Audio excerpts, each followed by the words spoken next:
This podcast may contain adult language and themes, or it might not. We're not really sure. We haven't recorded it yet. I'm Jason. I'm Diggs. I make software, music, and podcasts. I connect people personally and professionally, and I like talking with Jason. This is the Candy Factory 5x5 podcast. 5 conversations. 5 random topics. 5 minutes each. When we hear this sound, we move on to the next topic. Next. On every episode, we invite a very special guest to join us. And our special guest on today's episode of 5x5 is Lori Johnson. Lori, welcome to the program. Thanks for having me. Tell us a little bit about yourself. So my name is Lori Johnson, and I am the owner of Lady Start Your Engines. Excellent. And I teach automotive classes for women. So basic light maintenance, things you can do in your driveway. Awesome. You've been doing that a long time? Working on cars for a long time? I have, over 30 years. Is that right? Yeah. Is it more difficult now?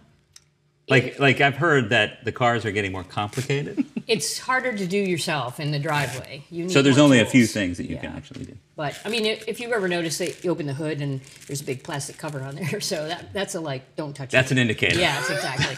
Do not edit below this line. If you do not know what you're doing, you should not touch that cover. Awesome. Well, it's great to have you on the program. Diggs, my friend, always a pleasure to see you. And I'm seeing you in person. I know, this is weird. This is episode 49 of 5x5, and our first back from the COVID-19 global pandemic. We've been virtual for as long as there's been a global pandemic, and we're finally all vaxxed up and ready to do 5x5 in person once again. If you are new to the program, the way it works is I have an iPad. His name is Frank. He's sitting right here. He will dish up 5 random topics. We will talk about each topic for 5 minutes each. We'll hear a little jingle, and we'll move on. And we're doing this right here on the second floor media studio of the Candy Factory. The Candy Factory. What is a Candy Factory? Candy Factory is a co-working and social club located right in the heart of downtown Lancaster, PA. Social memberships start at $35. That gets you a couple of days in the Candy Factory to work a month, plus invites to all of our social events. It's a great deal. $100 gets you in the door anytime the doors are open to co-work. Check it out at coworkinginlancaster.com. Enough of the business. You guys ready to get started? Yeah. Ready. Feeling good? Ready. This is episode 49 of the Candy Factory 5x5 podcast. Frank, what is topic number 1? Childhood classroom science experiments. Ooh. Childhood or classroom science experiments. Are we going to skip the volcano? Did you do a volcano? I'm trying to think. I don't know if I ever did. I think I skipped the volcano. Now that I'm thinking about it. That was it. Yeah, I think my favorite one would have been 7th grade. We had to make these like spring-loaded cars out of balsa wood. It was like balsa wood, like CDs as the wheels. Is that like a what are they? Pinewood Derby? Yeah, Derby. Yes, but not with CD wheels. I don't remember. No, we were cheating. We cheated. Did you have CDs when you were there? What's it like? CD. Compact disc CD? Yeah. But they were like Wow. the cheapo recordable ones. So like, Like the CDRs. I would have been using Yeah. the cassette tapes. 'Cause that might not have rolled as well. Yeah. Maybe not. So CDRs, I mean, you could get them at the drugstore, like a spool of them for like $15 or something. You get like 50 of them. Right. Well, the teacher did that. So literally, he would just his name was Scott. It was a school that went by first names. He just went and bought I think it was like 100 pack for the class, and then only the back wheels could be the CDs. You had to figure out your front wheels in order to make Okay. sure. What was the axle though? Because those had a pretty big hole in them. It was we had to go source like some sort of piping. I don't remember what the exact Broomstick handle, whatever. No, it was piping. piping. Like we went to Home Depot, and at least my group did. I don't know where everybody else went, but we went and bought piping that we then had to cut, and then and I forget what we used as stoppers to keep the CDs on, so that there was like a stopper. In the, Man, this is intense. Yeah. Oh yeah, it was fun. It was a whole lot But of fun. right up your alley. Yeah, I would have liked it. How about you? Did you do any childhood experiments? No, the only thing I can think of is like dissecting things. You know, Right. like doing the frog. The frog. That was junior high school. And that was nasty. You never did the volcano? No. I did the volcano. How many years in a row? No, just 1 year. But here's the thing: is I didn't do. This is a terrible story. It's tragic. Don't sell it like that. So here's what happened. It wasn't the mud volcano like the Brady Bunch, the classic sort of the mud kind of explodes out of the volcano. I wanted to do a volcano. It's 3rd grade, 8 years old, and I did a paper mache volcano. So it was wrapped in it was like chicken wire shaped, and then wrapped in paper mache and then painted. And this was right around Mount St. Helens. Oh. When Mount St. Helens went up in, I think, 1980. Okay. This was fresh. So for those of us who might not be as seasoned as you, what happened at Mount St. Helens? Well, the volcano exploded. Oh, okay. Erupted, I guess. Yes, right? Do you remember that? Do you remember Mount St. Helens? I mean, Is that I don't Montana know. or It was, no, it's like Oregon or somewhere. Oh. I mean, I wasn't really paying attention. I was 8. Fair enough. But it was just the whole explosive, right? So I was into the whole mountain exploding thing. And so I had a neighbor who was the chemistry teacher at the high school, and he hooked me up with this powder that you could light. You could put a candle in there, and it would heat up, and it would shoot. It was like fireworks. Yeah, little mini fireworks. Yeah, it was amazing. Wow. So of course I did it, 3 times at my house before the big reveal. Oh boy. Yeah, you know it's coming. Yeah. Right? So I get there, I set it all up, everything is all ready to go. I light the candle, and we're like watching it, nothing. People are like, Mundok, where's the fireworks display? And I'm like, it's coming. Come on. Well, it turns out what happened was there was a stick candle in there, and I had done it so many times that the candle had burned down below the threshold of heat exchange with my aluminum foil cup. Right. So it wasn't getting hot enough. It was supposed to heat up the volcano. Womp womp. And it was just embarrassing. It was terrible. Nobody had an extra candle. No, I mean, I didn't even realize it. Yeah. It just 45 minutes later, everyone just walked away, and I'm still sitting there watching the volcano, waiting for it to go, and it just didn't go. And I pulled the thing out, and the candle's burning down, and they're like a jack-o'-lantern on November 1st. You know what I mean? It's just you tried, and that was the end of it. So I don't think I really did anything else as memorable in any kind of experiment. I don't even remember having experiments, like doing that kind of stuff in school. No fairs, no. No, I don't even remember that. Well, maybe I was doing something else, and I just wasn't involved in that group. It's possible. We definitely didn't have a lot of them. I mean, this was not like a super STEMmy kind of, kind of school. I don't believe you. No, it was definitely, I was in this gifted program, which was kind of a joke. And we did the experiment there. Did you get moved after that whole incident, or I was removed. I was the candle was not big enough? I was called in, and they're like, Mr. Mundok, we have some bad news for you. Your tenure in the gifted program has come to an end. We were sorry to have to see you go, but unless you can get this damn volcano to explode, you're out. Yeah. And I was just like, that's it. I'm out. But if you explained what happened, maybe they would have, thought you were still good because you knew what happened. Why? Yeah, I know, but unfortunately, the candle has burned out on this topic number 1 of this episode 5x5. Topic number 2 coming at you right now from our good friend Frank. Most memorable vacation. Oh. Most memorable. It's almost summer. It is. Here in the northern hemisphere. Well, yeah, true. For all our southern hemisphere listeners. For all of our friends down in Australia, down under. It is almost summer, and that means a lot of vacations are being planned. What's a memorable vacation? Laura, let's start with you. I think my biggest one was my first trip to Europe. Yeah. I went for my 40th birthday, and so it was 2 weeks. Yeah, last year. Good job. Well done. Thank you. Monsieur Diggs. Thank you. So it was 14 days, and I started in Switzerland, and then took the train all the way down and flew home from Rome. But I was in Rome on my 40th birthday. Oh, that's great. That's awesome. How many countries? Just Switzerland. Just Switzerland and Italy? Italy, yep. Okay. A lot of people do that whole hit as many countries as you can. I am a big fan. I'm not a real Italian, but I'm a wannabe. So I call it the food. Do you have any Italian tour. in there? None. I've done all this research, and there's nothing.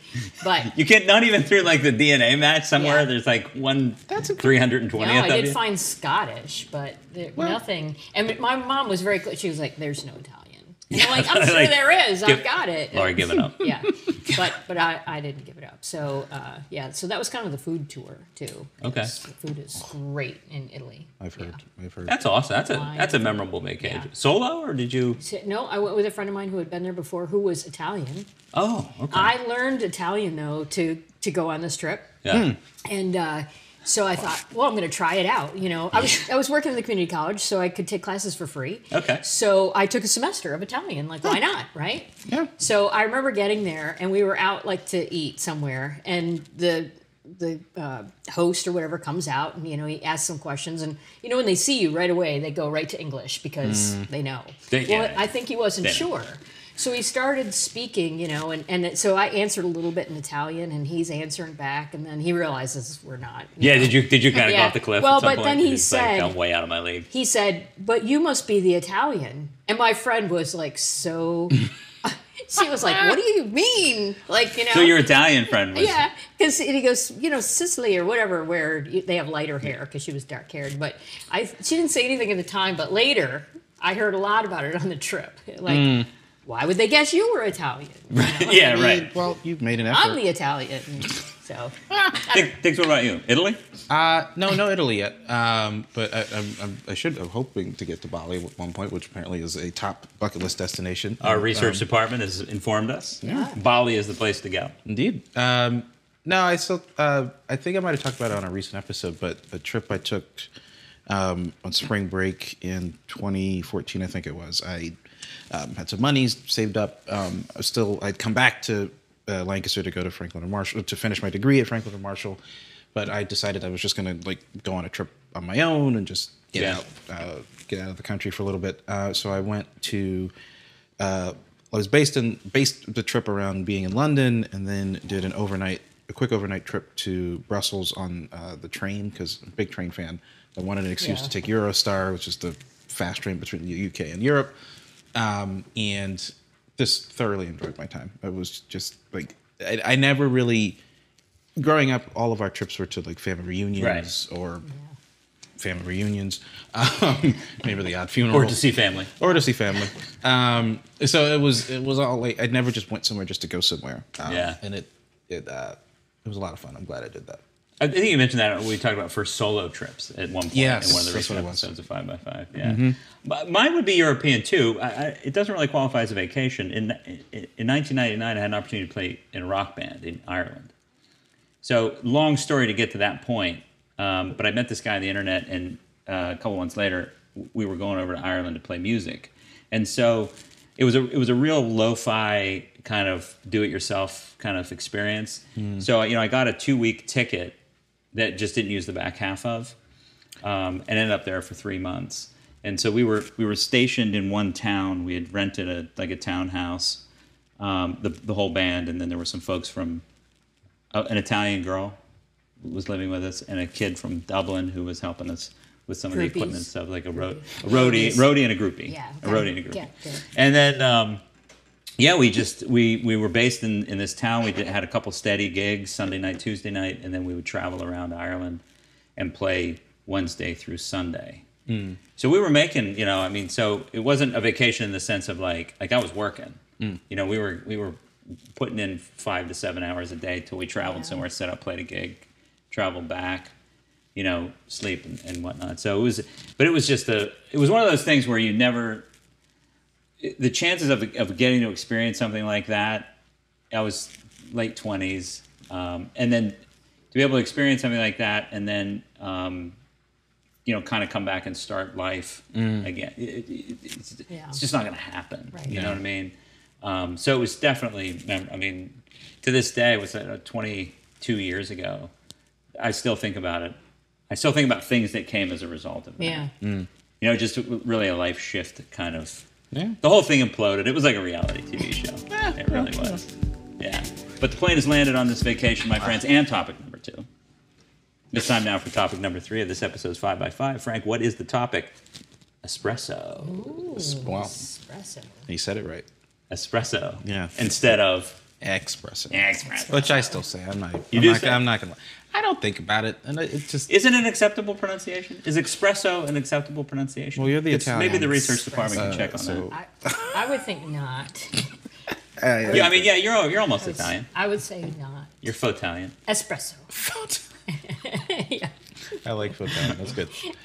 I don't know. You know who? So there's another candy factory member named Craig who I feel like he would know if. Oh yes, he is Italian. Yeah. So Yeah. Is Craig Italian?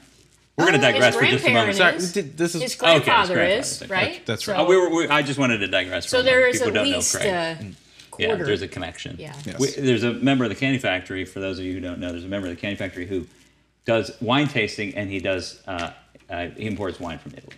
just another reason to. But his name is remember. Clark.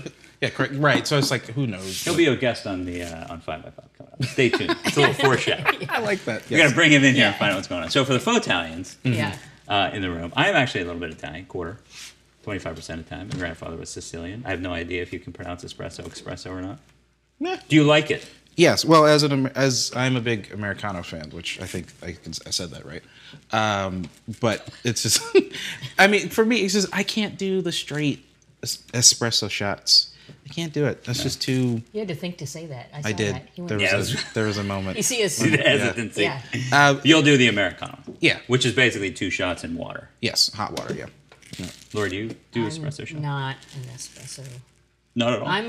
I don't really. You do the latte? I don't do caffeine. So yeah, Oh. in a latte or something like that, but not. I don't drink. I know when we were in Italy, that's a very popular drink, and and the first time I saw it, I was like, "What's that little coffee cup?" Oh, how cute. Right. Yeah. It does look really cute. and then I drank some of it, and I was like, "Whoa, we gotta stop this right now!" Yeah, I just caffeine and I don't really go well together. Okay. So, and I can't imagine drinking a decaf. That just It's actually, a lot of people do get decaf espressos. Really? Yeah. Is I it? mean, not necessarily for the shot, but for a latte. yeah. At least in my experience, like the people that Yeah. because late in the day or in the evening, if you want to do, if you want to have a latte or something after dinner, or an espresso or Americano, Which we're working on that here at the Candy Factory to have that decaf. to have that decaf Yes. option. But it's still in the workings, along with the oven. So just want to say that. Well, and where were we just? We were just talking. Was it on? There's I don't know if it the was on- correct. Espresso. Our research we know. department, thank you very much, has Yes. chimed in with the correct Espresso. pronunciation. So there's no X in it. Espresso. Yeah. X. Espresso. And it's Maybe that's because that's what you say when you drink it. No. It's more like it's too much. In any event, Yeah. the decaf coffee can have anywhere from 10% to 30% of a normal cup of coffee. Oh. No decaf is 100% Right. decaf. Right. Okay. I mean, that makes some sense. But then is there like half calf needed? Like, Not until what I'm saying is that the decaf part, there's a process that the beans go through that decaffeinate. Oh, I see. You can only rinse it so many times. Exactly. Is that all it is? And there's a chemical version and there's a water version. Oh. So I think the chemical version is, as most things, less expensive or more efficient or something like that. And so the water version would be for the higher end coffee, and it's it's like sort of like going organic or. That's for the place that would correct your pronunciation of. Yes, the kind of place that would correct the pronunciation. Got it. But the decaf process actually isn't. I mean, nothing is 100% decaf. No coffee, nothing. I mean, celery Right. is 100% decaf. But but like as far as coffee goes, and so you can actually drink decaf as a way to give yourself a boost later in the day. Yeah. Because you drink decaf, right? I drink decaf. Yeah. Coffee, Yeah. I And like coffee, so that's but I don't need any caffeine. I have enough energy of my own. So Enough. if you ever did Yeah. rough night, you just don't know where it is though. There's no no Right. dipstick. You're right. Right, to go, how decaffeinated is this decaf? Yeah. Right. So you probably want to drink maybe two cups and kind of see where you are. So apparently the decaffeination process removes about 97% or more of the caffeine. Well, maybe So, but you're saying that it can be up to 30%. up to 30%. Okay. Still counts. It still would be considered decaffeinated coffee at 30%. I'm going to start calling it That feels a little bit like fuzzy math right there on our from our research. It feels a little suspect, a little fake news, a little Russian bot to me. So I'm just going to throw that out there. But I do like an espresso. I don't think I ever actually had an espresso shot till here at the Candy Factory, where we just so happen to have this incredible espresso machine and some incredible member-driven barista experiences. And more in training, because I'm up for that. Oh, you learned? Yeah, I'm going to learn. Yeah, our coffee club is being reignited, and we're going to start training. Recaffeinated? We are caffeinating the coffee club, and more of our members are going to become baristas. And so I was here, and one of our members, Jamie, who's one of our star barista members, member baristas, made me my first espresso shot. And you know what I said? Espresso. But the cup has run dry on topic number 3 of this episode's 5x5. It is time for topic number 4, my friends. What's your sign? What's your sign? I'm an Aries, if we're talking about that. You're an Aries? Yes. Aries? And I know, the only thing I know about it is that I think it's a ram. I don't remember.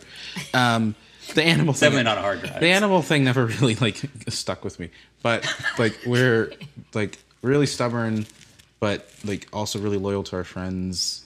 What's the other? It's something. I'm sure I'll think of other things as you all talk about what your signs are, because there are a couple of things I've noticed in other friends at areas that I'm like, oh, that's why we get along and click. Because a lot of my good friends just happen to be Aries. Yeah. And what's the range? What's the month? It's late March to mid April. So first of all, I've got a problem with that whole thing. They really need to line that shit up with the first of the month. Like with the months. Yeah. Come on. Well, but I mean, it's about the stars and stuff. So it's not. Yeah. You can't. If you want to go up and if we could do daylight savings, we could shift the signs a little bit. I guess. Lori, what's your sign? So I am a Leo. Okay. Which might be quite obvious to people. I know nothing about this stuff. Leo is... So what does that mean? Well, likes to be the center of attention. It's that whole lion kind of thing. Confident.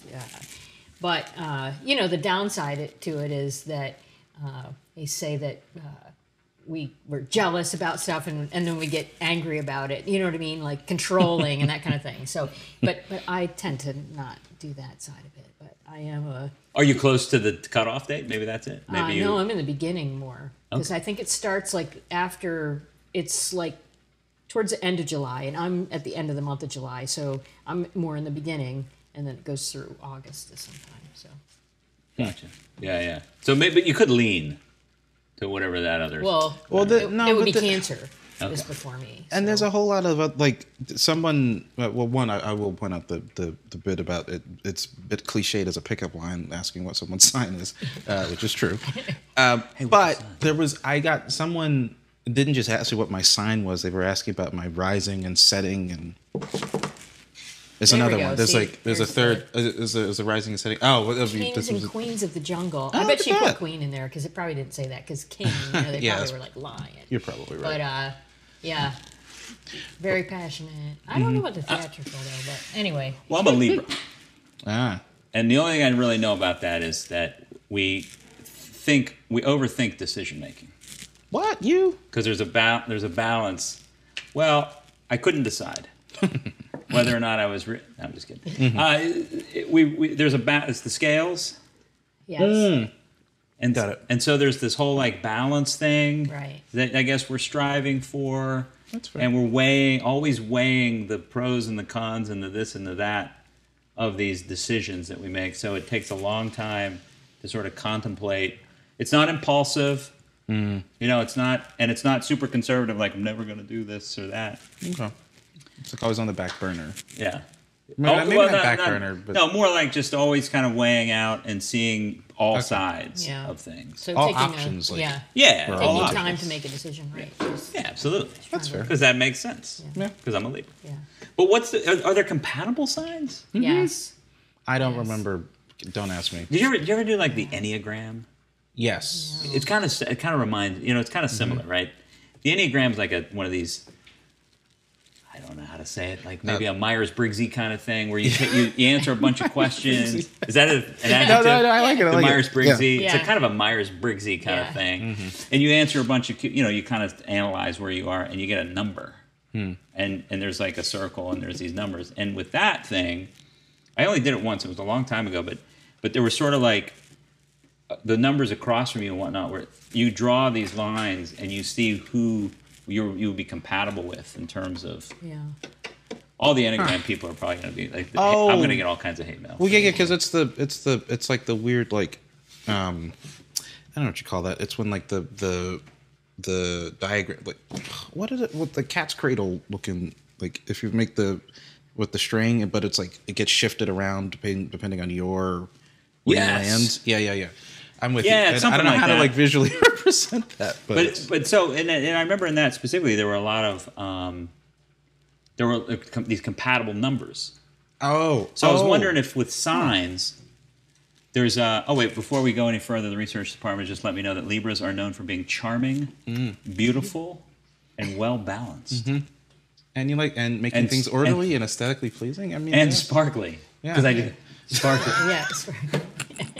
Thank you very much for that that information. It's important to point that out. And they're generous, Indeed. so just something to think about if you need money or anything like that. Right, exactly. He would probably weigh it all out. It might take Lunch a while tomorrow? to get back to you. But Yeah, we got it. So I wonder who Libras are compatible. Like I wonder who. I would love to know. There are definitely like. I think it's hard though because it depends on where you are in the spectrum too. Like if I'm born early in the sign, it affects. It won't be quite as the same as if it's later in the month of the next month. You know what I mean? Right. Yep. So Well, I have no way of segueing out of that topic. There's no signpost. I was going to do it one way, and then I was thinking maybe I should do it the other way, and I spent the entire time trying to make that decision, and I couldn't. I couldn't make Libra, it. you. So Okay. it's time for topic number 5. Our last topic on today's 5x5, which is streaming services or streaming services or streaming services. Just count. Just how many? Like Ugh, I go off my hands. it's I can't ridiculous. I'm con. Even. Pro or con? I mean, I'm definitely pro. Okay, look. There's a weird thing that happened. Is it Bluetooth related? No, has nothing to do with Bluetooth, the most dreadful technology ever made. When cable was the only option. Let's go back 20 years to 2001, and cable was it, right? Everybody had the Comcast, and it was creeping up. Okay. Might have cracked $100 a month at that point, especially if you threw a couple packages in, a couple HBOs, right? ESPN Plus, whatever. And everybody complained. I wish we could just do a cafeteria style. Like, remember? That was the thing. Right. If I could, I only watched, everybody always started with Discovery. For some reason, I made people feel good. Do you know what I'm talking about? Yes. I only watch Discovery. Yeah. No, you don't. You know what I mean? The History Channel. Yeah. The Discovery and the History. They try to be smart. Right. I only watch Discovery and the History Channel and ESPN for sports. Sometimes PBS. And sometimes PBS. It's like you're actually watching like FX late at night, right? We know. But anyway, and they would say, well, if only I could just pick my handful of, I only watch these 5 channels, it'd be so great if I could just pay like $25. So there was that argument, that paradigm. And then things started to shift. And Netflix started to stream and these other things you started to see glimpses 10 years ago of like what it would be like to just a la carte whatever I want to watch and pay a little bit. Right. Pay a little, What was it? crumb. $6, $7 $6, at that point? $7. And then at some point, we crossed over the threshold of absurdity when it came to streaming services. I don't know how it happened, when it happened. I don't know, but it happened. Yep. It happened. And one led to the next and led to the next. And you know what it was? It was some kind of like, you know what I think started it? And I may be way off base, but it was when people like Stern started going to a specific service. Oh, right. People who? Like Serious. Howard Stern. I know Yeah, this like- is Oh, the radio. I'm sorry. Yeah. It's No, radio. that's fair. But when these big stars who had this big reach would go, I'm going to go exclusive here. And now I got to go. You know who really started it now that I'm thinking about it? Who? The NFL. I was going to say it was probably sports driven, and that actually leads to my biggest pet peeve about all of this because, like, I pay for the baseball streaming service, except I'm a Mets fan. We live in Lancaster, or I live in Lancaster, but we're based in Lancaster, the three in this area. So if the Mets are playing the Phillies, the Orioles, the Nationals, or the Pirates, I can't watch. Yeah. Right. Which is just the Pirates is the one that gets me most. Because they're saying you should be watching it on TV. On the local it's like, well, Right. then why does this service exist? I know. How did the local like blackout restrictions override the fact that I've paid for the privilege of watching my team? That like was it just probably the deal. No, because they knew they were going to lose money, the local. No, it's absolutely ridiculous. that's ridiculous. It's just And I feel like the 25 years ago when the All Access NFL, whatever it was called, Sunday Ticket, Sunday Ticket started and was on DirecTV, and all of a sudden you had all these people with cable with a dish that they would turn on in August and turn off in January. yeah, that's right. And they would go on vacation from January Right. You can turn it off. Yeah. Like, sorry, DirecTV, I'm going on vacation. Yeah. And that was, do you subscribe to streaming services? I do. Like Hulu and I don't have cable. I don't have regular TV. So I have a smart TV, so I watch just How many do you subscribe to? I just have Netflix and Hulu. That's it. Yeah. And then occasionally if there's something on like Disney or Right. I can just join for a month for $6. Watch what I want to watch and then cancel it. So this is what we've come to. Yeah. Yep. So this is like the old The waiting to binge. Yeah, it's like the old BMG. When you would the cassettes in the CDs where you'd do a penny and you would get like 10 CDs. Yes. Do you remember that? Yes. No. Yeah. Oh yeah. What are you talking about? Back in the old days. You could join this club and you send in a penny and you got like 10. CDs. You or literally cassettes. They sent were a penny? cassettes. Yeah, send them a penny. But what you didn't know is you really signed a contract and you had to buy like 10 more at regular price over the next year. And they weren't regular price. Like Yeah. a $7.99 cassette was like $15. Yeah. But you could didn't cancel. know. But you could cancel. You could, but once you got it, it was really hard to send it back, and you had the bill. So Right. And then you could cancel it. And I had a friend in Nashville who would cancel it every freaking month. And he would send in the next month, he would send in and get his 10 and he would cancel it. And they just, whatever service he was using, never blocked them. They never said, well, it was probably some guy with a legal pad, Right. at the end of the day. It was a long time ago. He was like, just look up Gurney. It's like, how am I going to look up Gurney? I got 3,000 sheets of legal pad here. His name was Steve Gurney. Anyway, my old pal. So you just subscribe to a couple. yeah, I'm not a TV watcher really, so That's fair.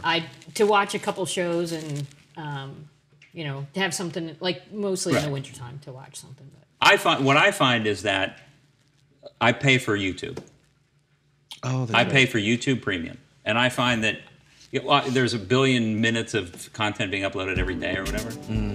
So it's like That's it for you. I'm just sort of like it's like Aldi. I'm just going to take what they have on the shelf. I don't care what the brand is. You know what I'm saying? Like there's plenty of. Well, it's time to turn it. It's time to turn the channel on that whole episode. The whole episode of 5x5. Oh my god. I'm exhausted. Episode 49, ladies and gentlemen. Our first. Look at this. I know, here we are. It's great. Our first in-person episode. Thank you so much, Laurie Johnson, for being with us. Thanks. I would definitely need to have you back on the show. A lot of fun. Diggs. What do you think? This is I don't nice. even know what camera to look at. Yeah, Yeah, I know. just We're so just fancy pick a random here. one. Yeah. What happens No, if this I look is at that one? Yeah. How about if I look at that one? Yeah. How about that? Can I get into that one? Yeah, we got you. Yeah, you're there. Yeah. This is fun. This is It's a lot of fun. Thank you all. And everybody out there who checked out the show, either watching us on YouTube or Facebook, or maybe even Instagram. I don't even know if we do that. And or listen to us on the podcast, audio podcast version. We really appreciate you tuning in for episode 49 of this Candy Factory 5x5 podcast. And we will see you next time on 5x5. The Candy Factory 5x5 podcast is a proud member of the Candy Factory Collective. 5x5 Video can be found on Facebook, YouTube, and LinkedIn. Subscribe to the audio version wherever you get your podcasts. The Candy Factory 5x5 podcast is recorded at the studios of the Candy Factory, a co-working campus in Lancaster, Pennsylvania. The show is produced and hosted by Jason Mundock, along with co-host Robert Diggs. Editing and additional production by Anna Tran. The opinions and views expressed on this podcast are solely those of the expressor. The Candy Factory is not in any way responsible if anyone said something stupid. Our theme music was composed and recorded by a really cool guy. Really cool guy. A really cool guy. Really cool guy named John Chen. Relevant links and show notes can be found on the show post at our website, candyfactorycollective.com. Maybe that's it. Is that it?